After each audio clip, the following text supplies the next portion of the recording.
가까이 주께 가까이 날 이끄소서. 온전히 주님만을 원합니다. 채워주소서.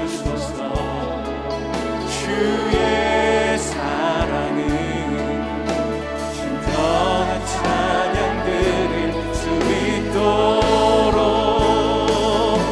목마른 나의 영혼 주를 부르니 나의 맘 만져 주소서. 주님만을 원합니다. 더 원합니다. 나의 맘 만져 목마른 나의 영혼 목마른 나의 영혼 주를 부르니 나의 맘 만져 주소서. 주님만을 원합니다. 더 원합니다. 나의 맘 만져 주님만을 원합니다. 주님만을 원합니다. 더 원합니다. 나의 맘 만져 주소서. 제 138편 다윗의 시.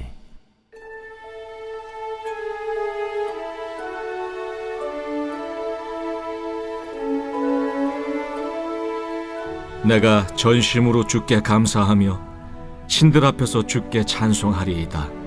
내가 주의 성전을 향하여 예배하며 주의 인자하심과 성실하심으로 말미암아 주의 이름에 감사하오리니 이는 주께서 주의 말씀을 주의 모든 이름보다 높게 하셨습니다.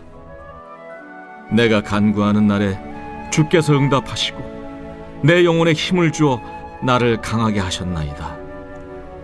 여호와여, 세상의 모든 왕들이 주께 감사할 것은 그들이 주의 입의 말씀을 들음이오며 그들이 여호와의 도를 노래할 것은 여호와의 영광이 크심이니이다.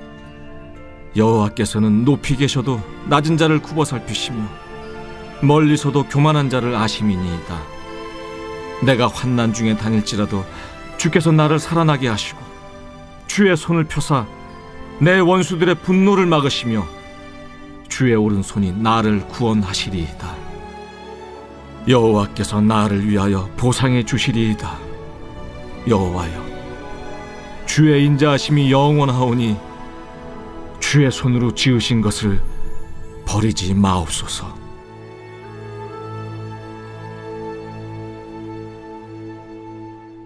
사랑하는 여러분, 우리는 언제 감사합니까?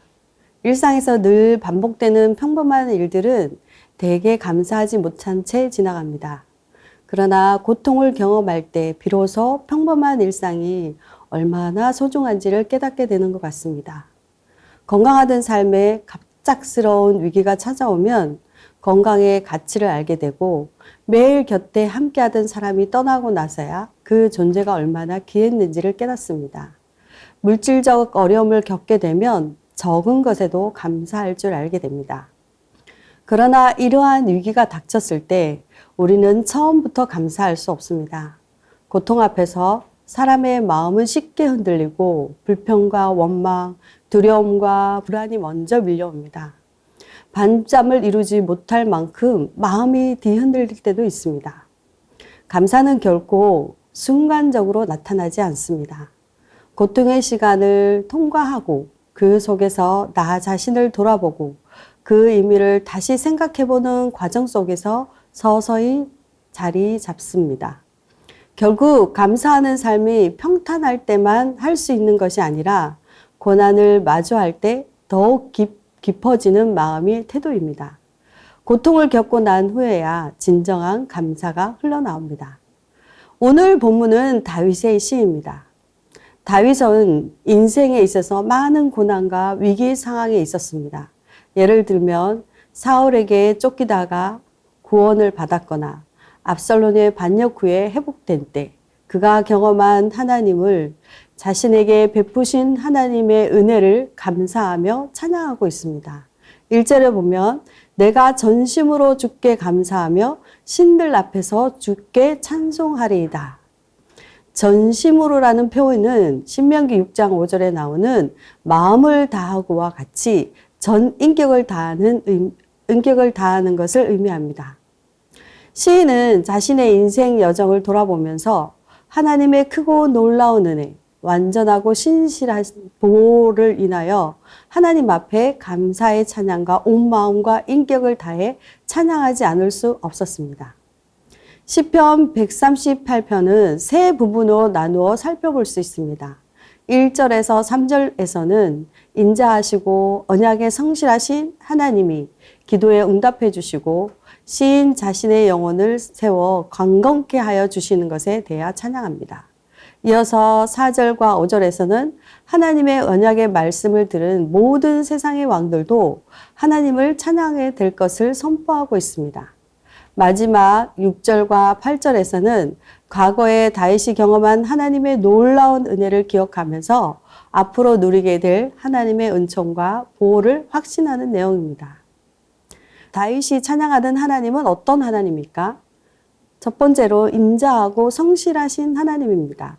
2절에 보면 내가 주의 성전을 향하여 예배하며 주의 인자하심과 성실하심으로 말미암아 주의 이름에 감사하오니 이는 주께서 주의 말씀을 주의 모든 이름보다 높게 하셨습니다. 2절은 1절의 반복인데 예배하며 감사할 이유를 밝히고 있습니다. 하나님께 예배하며 감사할 이유로 하나님의 인자하심과 성실하심을 밝힙니다. 인자는 자주 듣는 헤세드를 번역하는 말로 하나님의 속성인 사랑과 자비를 뜻합니다. 성실하심은 히브리어 단어의 에메트를 번역한 것으로 견고하다, 믿을만하다, 영원하다는 의미가 있습니다. 하나님의 인자하심과 성실하심은 언제나 하나님의 백성들과 맺은 언약과 관련이 있습니다. 그분은 그분의 백성들과 맺은 언약 때문에 인자하고 성실하심으로 이루어 가십니다. 그런 하나님을 다윗은 찬양하고 있습니다. 그런데 다윗은 이는 주께서 주의 말씀을 주의 모든 이름보다 높게 하셨음이라고 노래합니다. 하나님께서는 자신의 이름에 걸맞게 자신의 말씀을 지키시는 분이십니다. 그래서 하나님의 말씀은 크고 위대합니다. 다윗은 말씀하시는 하나님이 그의 인자하심과 성실하심으로 본인에게 행하신 일들을 찬양하고 있으며 다윗이 하나님께 간구하며 응답받았음을 고백하는데 그것은 하나님께서 인자하시고 성실하시기 때문이라고 증거합니다. 인자하시고 성실하신 하나님은 예수 그리스도께서 때가 참에 이 땅에 인간의 몸으로 오심으로 절정에 이르는 것입니다. 다윗은 과거에 베풀어 주신 은혜와 그 은혜를 의지하여 미래에도 인자와 성실하심으로 역사하실 것을 바라보고 있는 것입니다. 그래서 그런 주의 말씀을 들은 열방들도 하나님께 감사하고 찬양할 수밖에 없다는 것입니다. 두 번째로 하나님의 언약의 말씀들은 모든 세상의 왕들도 하나님을 찬양하게 될 것이라고 선포하고 있습니다. 4절과 5절의 말씀입니다. 시인은 세상의 모든 왕들이 하나님의 말씀을 들으며 여호와의 도를 노래한다고 말합니다. 즉 세상의 왕들을 다 하나님의 신하로서 하나님의 명령에 순종하고 있으며 하나님의 영광을 노래하고 있다는 것입니다. 다니엘서 4장 34절에 그 기한이 참에 느부갓네살이 하늘을 우러러 보았더니 내 총명이 다시 내게로 돌아온지라 이는 내가 지극히 높으신 이에게 감사하며 영생하시는 이를 찬양하고 경배하였나니 그 권세는 영원한 권세요 그 나라는 대대에 이르리로다. 느부갓네살 왕이 교만하여 하나님이 그에게 7년을 들짐승처럼 살게 했는데 그가 기한이 되어 하늘을 우러러 보았을 때 제 정신으로 돌아와서 여호와 하나님을 찬양하는 장면입니다. 또 다니엘서 6장 26절에 보면 이에 다리오 왕이 온 땅에 있는 모든 백성과 나라들과 언어가 다른 모든 사람들에게 조서를 내려 이르되 원하건대 너희에게 큰 평강이 있을지어다. 이 말씀은 다니엘이 사자 굴 속에서 죽지 않고 하나님의 보호하심으로 살아나왔을 때 그 입술에서 고백한 말입니다. 세상의 왕들도 하나님을 그 입술을 통해 찬양하고 있습니다. 요한계시록 7장 9절에서 12절을 보면 세상의 모든 나라가 미래의 하나님을 찬양할 것을 증거하고 있습니다. 계시록 7장 9절에서 12절을 보면 이 일 후에 내가 보니 각 나라와 족속과 백성과 방언에서 아무도 능히 셀 수 없는 큰 무리가 나와 흰 옷을 입고 손에 종려 가지를 들고 보좌 앞과 어린 양 앞에 서서 큰 소리로 외쳐 이르되 구원하심이 보좌에 앉으신 우리 하나님과 어린 양에게 있도다 하니 모든 천사가 보좌와 장로들과 내 생물의 주위에 서 있다가 보좌 앞에 엎드려 얼굴을 대고 하나님께 경배하여 이르되 아멘. 찬송과 영광과 지혜와 감사와 존귀와 권능과 힘이 우리 하나님께 세세토록 있을지어다. 아멘 하더라. 하나님의 이름은 인간에 의해 훼손되었을지라도 그분은 그분의 이름을 스스로 세상의 모든 나라가 찬양하도록 회복하고 영광을 드러내십니다. 그러므로 만입이 그를 찬양할 수밖에 없는 것입니다. 세 번째로 하나님의 보호하심과 구원하심에 대한 확신을 찬양하고 있습니다. 이것은 6절에서 8절의 말씀입니다. 6절에 보면 여호와께서는 높이 계셔도 낮은 자를 굽어 살피시며 멀리서도 교만한 자를 아심이니이다. 여기서 우리는 세상의 군왕들과 비교되는 하나님을 볼 수 있습니다. 세상의 왕들은 권세가 있다고 하나 실제로는 궁궐 안에 갇혀서 세상이 어떻게 돌아가는지도 모르고 낮은 자를 보지도 못하고 알지도 못하고 어쩌면 관심조차 없습니다. 그러나 우리 하나님은 높이 계셔도 세상의 왕들과 비교할 수 없는 더 높은 곳 위에 계셔도 하나님은 우리가 가늠할 수도 없고 알 수도 없는 위치에 계신 초월하신 하나님이 우리의 삶을 알고 계시며 애굽에서 이스라엘 백성들의 고통을 보시고 그 가운데 개입하셔서 출애굽하게 하셨듯이 우리가 믿는 하나님은 인간의 삶에 연루되시는 분이시며 세상에서 가장 고통받는 사람들을 살피시는 하나님이시며 그 하나님은 그 낮은 자가 되어 이 땅에 오셨기 때문에 가난한 자, 헐벗은 자, 고난 중에 있는 사람들을 이해하시고 굽어 살피시는 것입니다. 그 하나님이 이 땅에 오신 것이 낮은 자를 살피실 뿐 아니라 직접 사람이 되셨던 것입니다. 빌립보서 2장 6절과 7절에 보면 그는 근본 하나님의 본체시나 하나님과 동등됨을 취할 것으로 여기지 아니하시고 오히려 자기를 비워 종의 형체를 가지사 사람들과 같이 되셨고 이것이 하나님의 최고의 사랑인 것입니다. 7절에 보면 내가 환난 중에 다닐지라도 주께서 나를 살아나게 하시고 주의 손을 펴사 내 원수들의 분노를 막으시며 주의 오른손이 나를 구원하시리이다. 우선 우리는 내가 환난 중에 다닐지라도에 주목해야 합니다. 성도도 환난 중에 다닐 수 있다는 것입니다. 우리는 이것을 옳게 아멘 할 수 있어야 합니다. 또한 우리의 모든 것을 아시는 하나님께서 주의 손을 펴셔서 원수들의 분노를 막으시고 우리를 살아나게 하시는 것입니다. 견딜 수 있게 하시는 것입니다. 문제는 그것을 잘 견디려는 성도의 믿음입니다.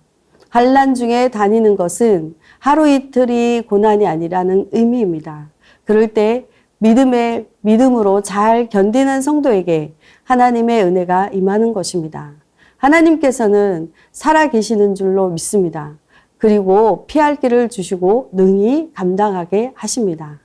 시인은 이렇게 절대적인 권능을 갖고 계신 하나님께서 자신을 지키시기에 자신의 환난 중에 다니더라도 보호하시고 구원하신다는 노래입니다. 하나님께서는 세상에서 가장 강하시기에 두려워할 것이 없다는 노래입니다. 또 지금 당하는 어려움도 하나님께서 다 보상해 주실 것이라고 노래합니다. 시인은 마지막으로 주의 인자하심이 영원하다고 노래하면서 주의 손으로 지으신 것, 곧 자신을 버리지 마실 것을 구하며 노래를 마치고 있습니다. 다윗의 찬양에서 시작된 이 감사의 고백은 오늘 우리의 삶에도 그대로 이어집니다. 우리는 고통 속에서 쉽게 흔들리지만 그 시간을 통과한 후에야 비로소 더 깊고 성숙한 감사를 배웁니다.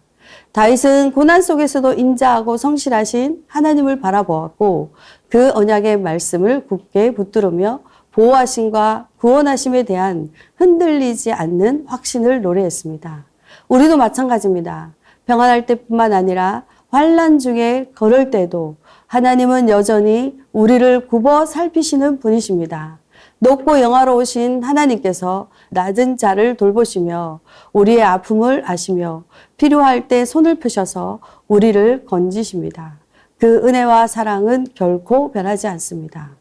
따라서 감사는 상황이 평탄해서 생기는 감정이 아니라 하나님의 인자하심과 성실하심을 믿는 믿음에서 흘러나오는 고백입니다. 지금 환난 중에 걷고 있다 해도 그 길 끝에서 우리는 다시 고백하게 될 것입니다. 주께서 내 영혼을 강건케 하셨나이다. 주의 인자하심이 영원하심이니이다. 사랑하는 여러분, 오늘도 다윗의 고백처럼 전심으로 하나님께 예배합시다. 이미 주신 은혜를 기억하고 지금 인도하시는 손길을 신뢰하며 앞으로도 우리의 삶을 완성하실 그 하나님을 기대하며 감사합시다. 고난 중에도 역사하시고 언약을 지키시며 우리를 붙드시는 그 하나님께 모든 영광과 감사가 있기를 바랍니다. 아멘. 함께 기도 제목을 읽겠습니다. 어떤 상황에도 흔들리지 않고 언제나 하나님의 인자하심과 성실하심을 기억하며 온 마음과 정성을 다해 하나님을 예배하고 감사하게 하소서. 아멘. 다윗이 하나님의 언약을 신뢰했던 것처럼 환난과 어려움 앞에서 말씀을 의지하고 하나님의 약속이 우리의 삶에서 가장 높임받게 하시며 믿음으로 견디는 은혜를 주소서. 아멘. 이번 주 금요 비전 기도에 말씀을 전하시는 권호 교수님에게 성령의 충만함을 주시고 목사님의 말씀을 통해 은혜 받고 부르짖어 기도함으로써 개인의 변화와 가정의 변화, 교회의 변화를 경험하게 하소서. 아멘. 기도하며 나아가시겠습니다.